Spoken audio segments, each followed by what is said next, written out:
The Virginia Cable Telecommunications Association and your local cable provider presents Cable Reports.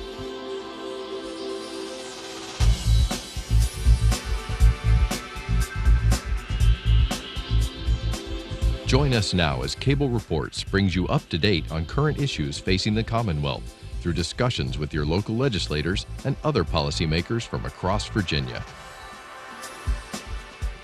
From the General Assembly and the City of Richmond, I'm Woody Evans for Cable Reports and Comcast, connecting Virginians to their government. We're very pleased to have a member of the House of Delegates here and a member of the State Senate, Senator John Watkins. Woody, thank you. And good to see you, Delegate. Good to see you too, thanks.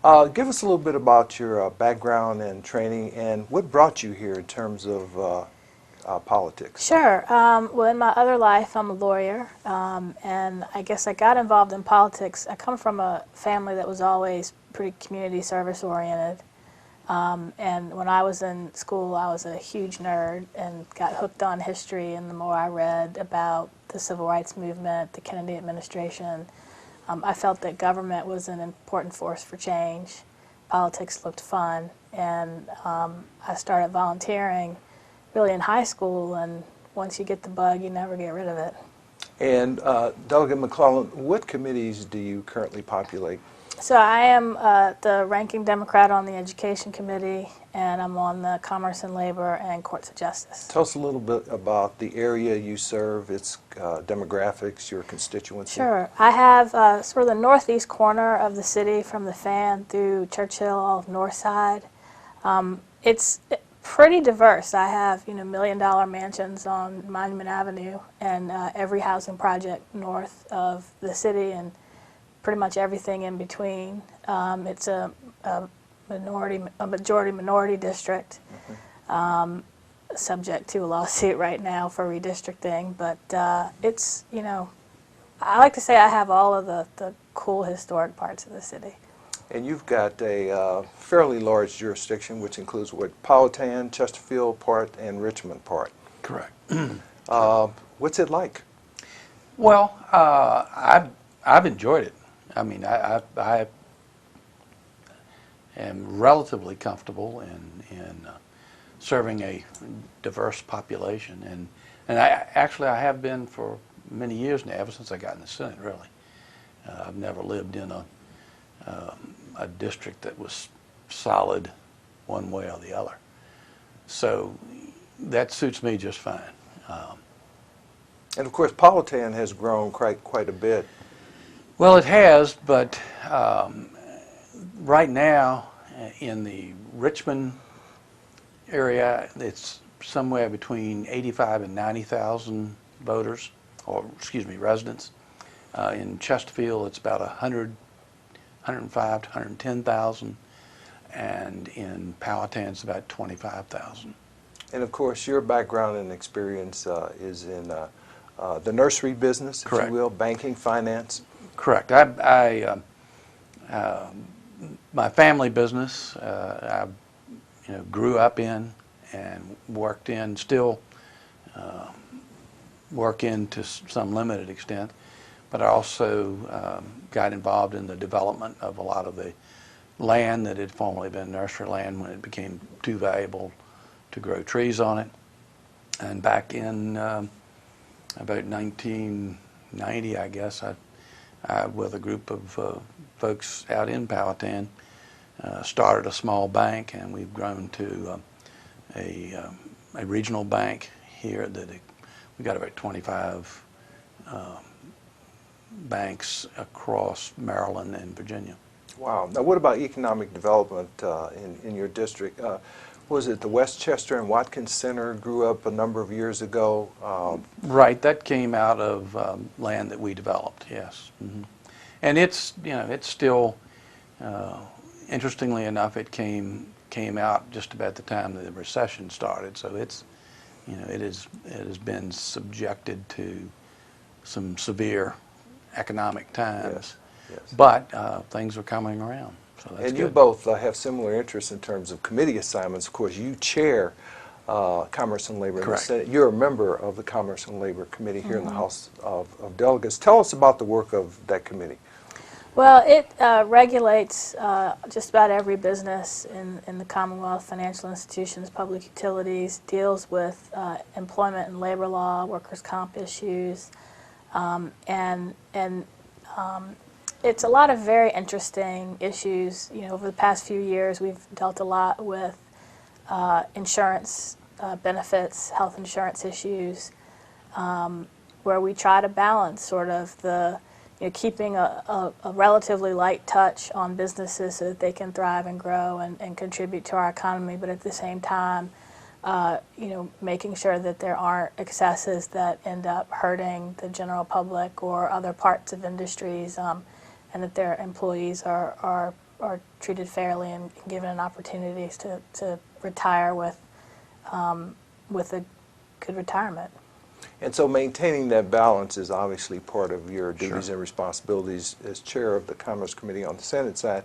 Tell us a little bit about the work of that committee. I assume the jurisdiction is basically the same? Pretty much the same. And I couldn't agree with Jennifer more. I mean, one of the key things that Virginia has to offer in terms of economic development is a good business atmosphere. That doesn't mean that we turn business loose, but we try to keep the regulatory piece of it at a minimum and stick to what is needed and not what is luxury in terms of the state.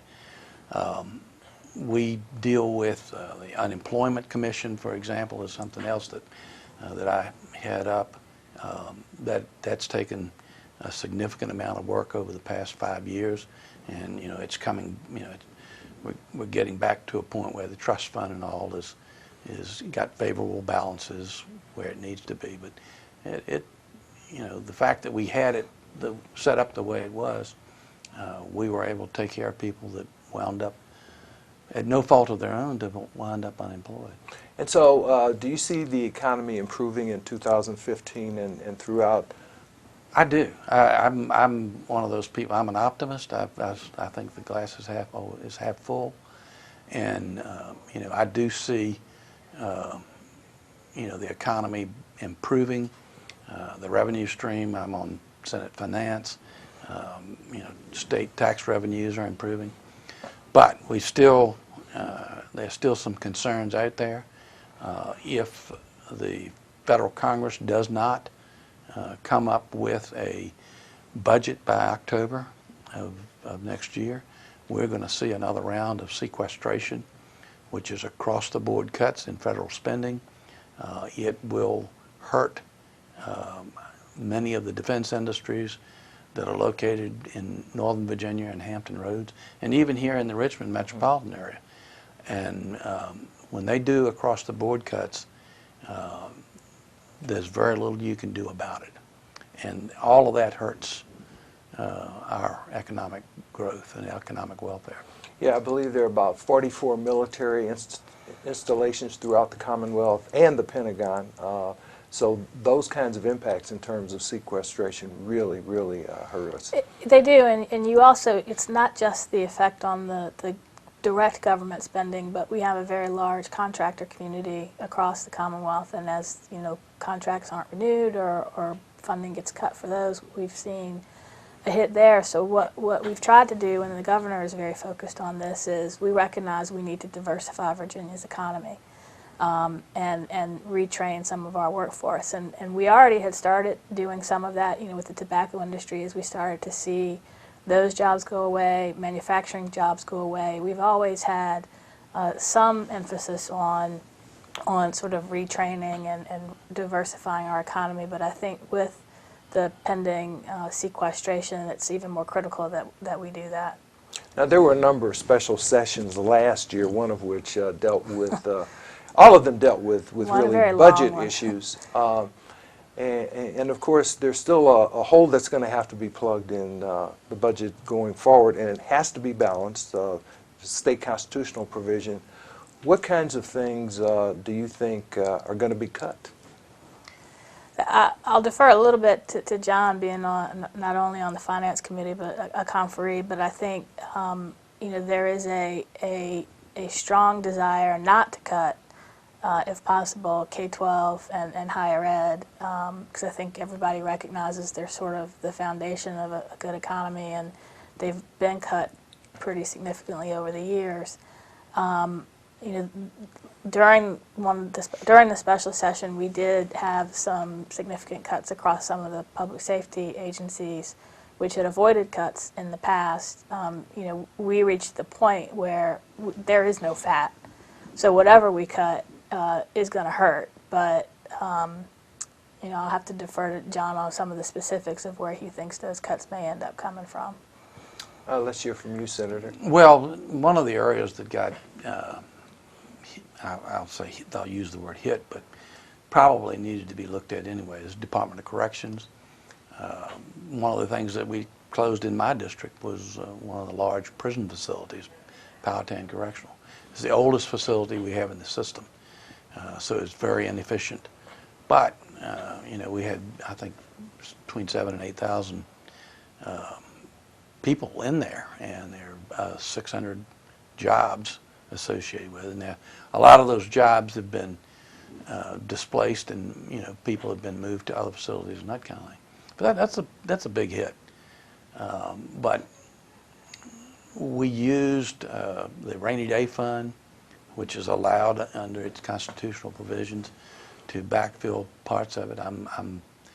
I agree with Jennifer wholeheartedly. We do not want to go after K-12 or higher ed. That's where the instructional side of our economy comes into play, and the future depends upon you know, our ability to provide adequate higher education and K-12 education to people. So we have to be innovative in what we do from this point on.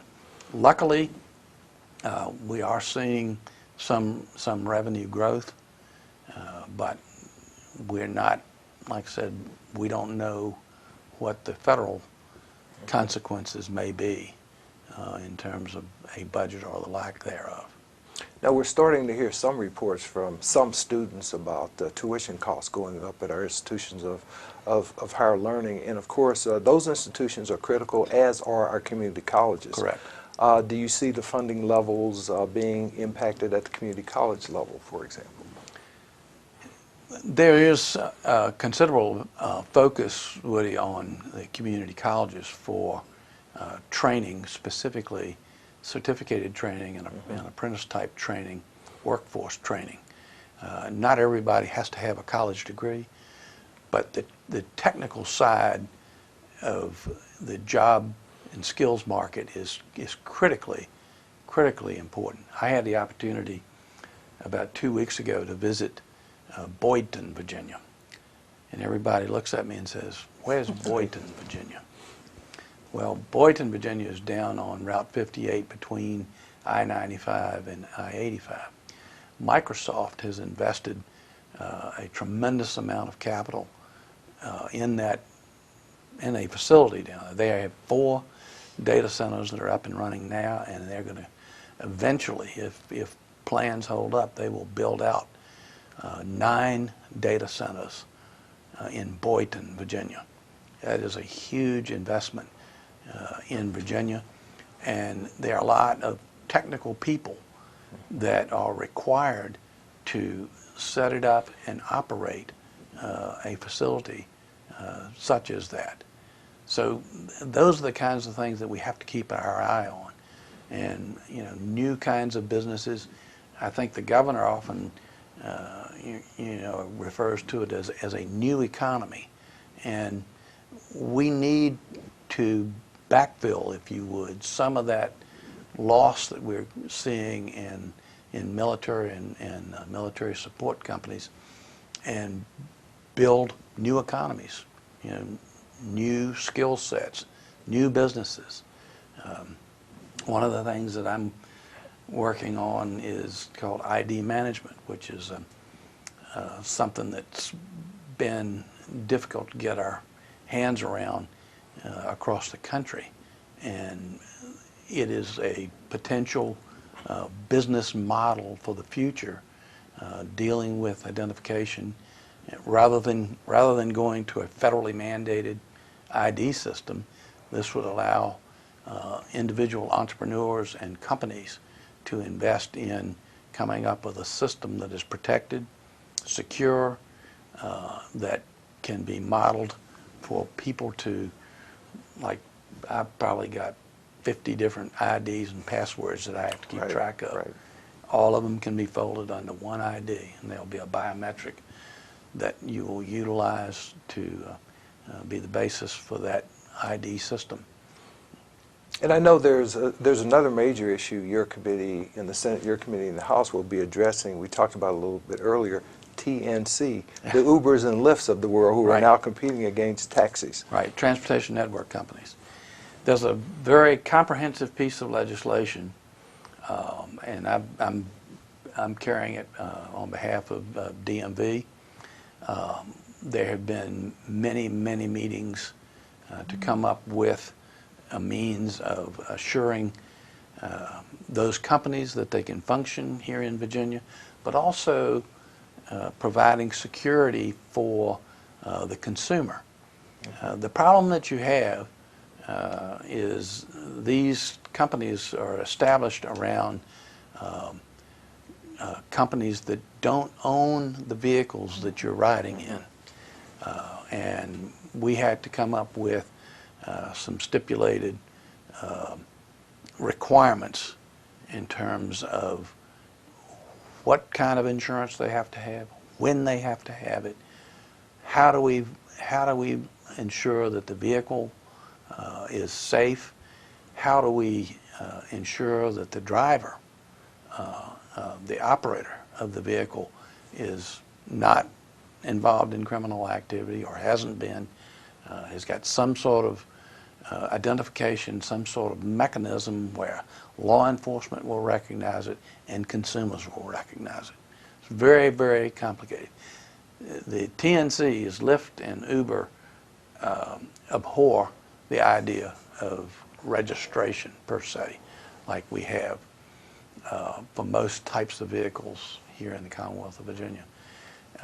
They've got to realize that there's got to be some mechanism to associate them with their operators with the consumer, and that there's a balance in terms of the responsibility that interfaces with all of them. Another example of the need to attract new business but also to protect consumers, that issue will be before you as well. That's exactly right. Talk to us a little bit about custodial interrogations and audio-visual recording by law enforcement. Sure. That's a bill that I'm carrying on behalf of the Innocence Project. There's been a lot of studies on false confessions, coerced confessions, and it's been pretty newsworthy now that we've seen a lot of folks who had confessed to crimes being exonerated through DNA evidence. And there's a sense that if interrogations were recorded and there were standard policies, best practices that all law enforcement could use rather than, a wide variety, that would reduce some of that. That would protect both the police and the defendants. And so this bill, it would require recording if it's practical, but more importantly, it does require the Department of Criminal Justice Services to come up with sort of a best practices model policy that everybody could use and be on the same page. And you have another bill dealing with court-appointed counsel and how you define who is a poor person or an indigent. I do.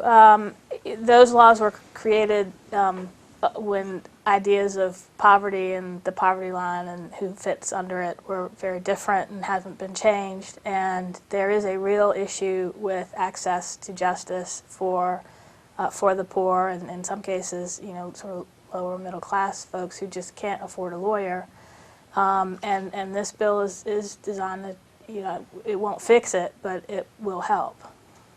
Ethics reform was here last year. It's back before us. I understand that you're intimately involved in that issue. Talk to us about what the current state of the law is now in terms of what you have to report as a member of the General Assembly, what's likely to happen. We did change it a little bit last year, where we require now gifts to family members, and that was a direct response to the McDonald situation.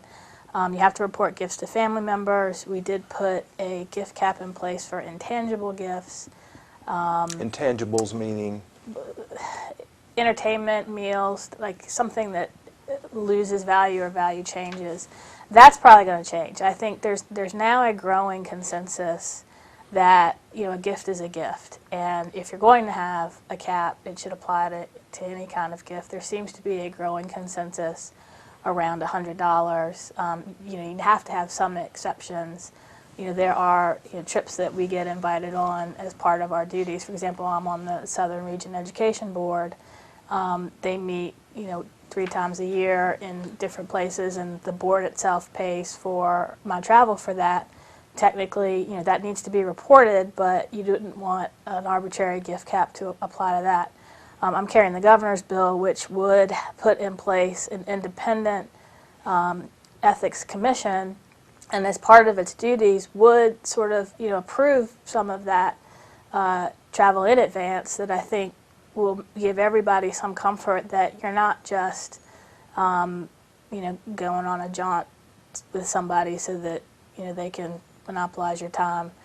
But we're trying to find, again, a right balance between, you know, there were a lot of things that came out of the McDonald trial that the public says that just shouldn't be allowed. At the same time, you don't want to make it so complicated for someone to be a public servant that they wash their hands of the whole thing and say, why bother, or that they need to hire a compliance lawyer just to apply the rules. But I think everybody wants some bright line rules. You know, again, what we saw with McDonald, just because, you know, something might be legal doesn't, you know, under state law doesn't mean that you won't get in trouble with the feds. And so, I mean, I think a lot of elected officials now say, I want clear guidance, and I want somebody that if I have a question I can go to, and this commission would do that.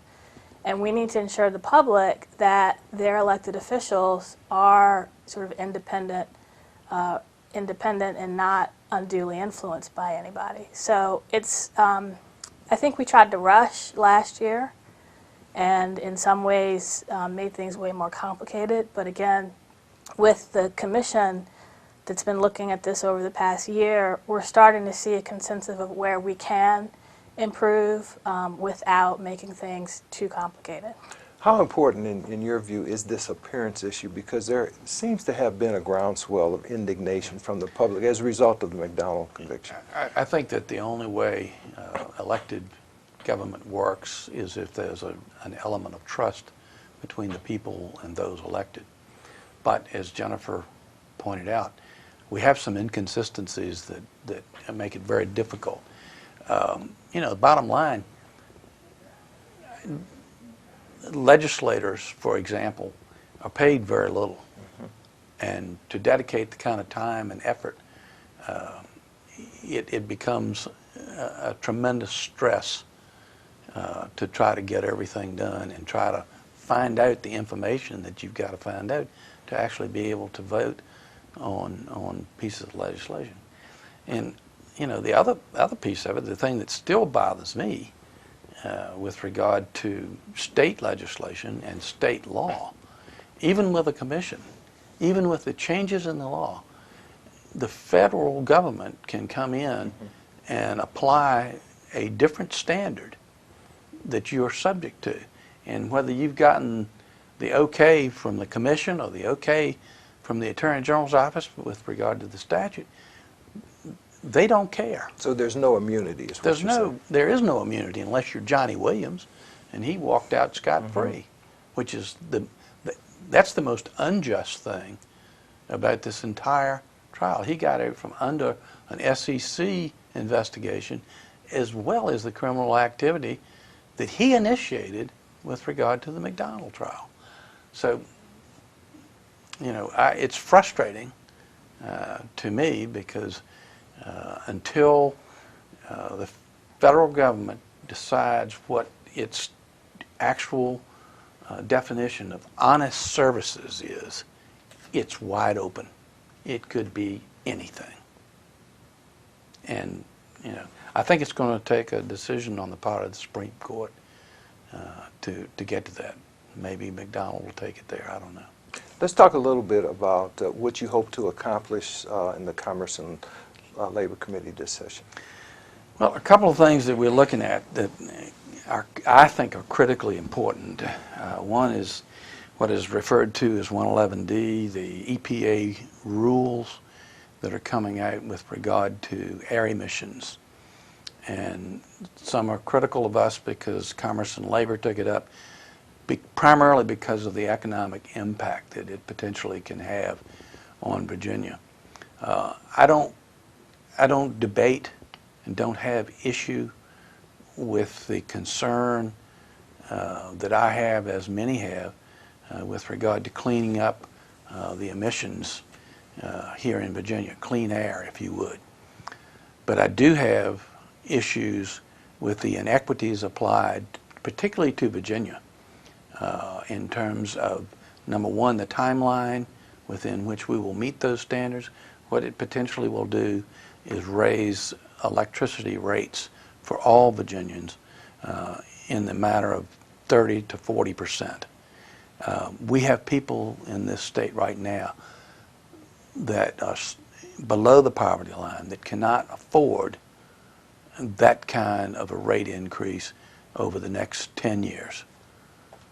So some modification needs to be done. Our ability to attract industry. There's such an equity with regard to the standards that Virginia is going to be required to meet versus surrounding states.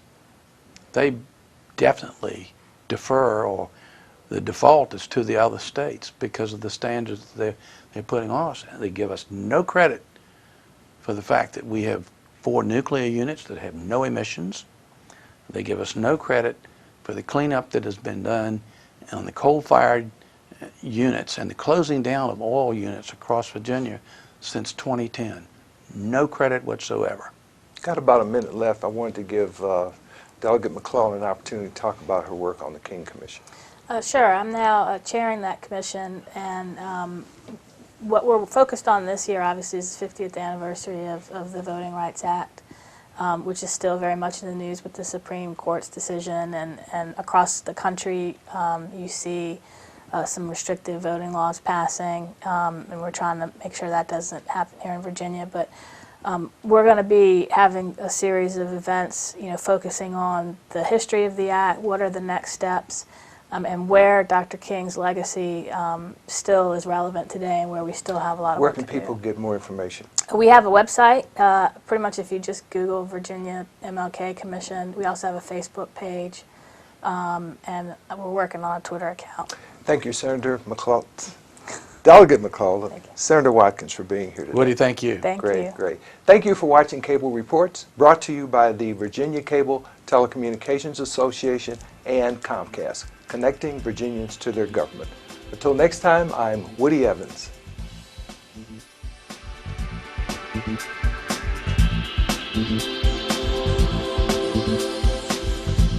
Mm-hmm.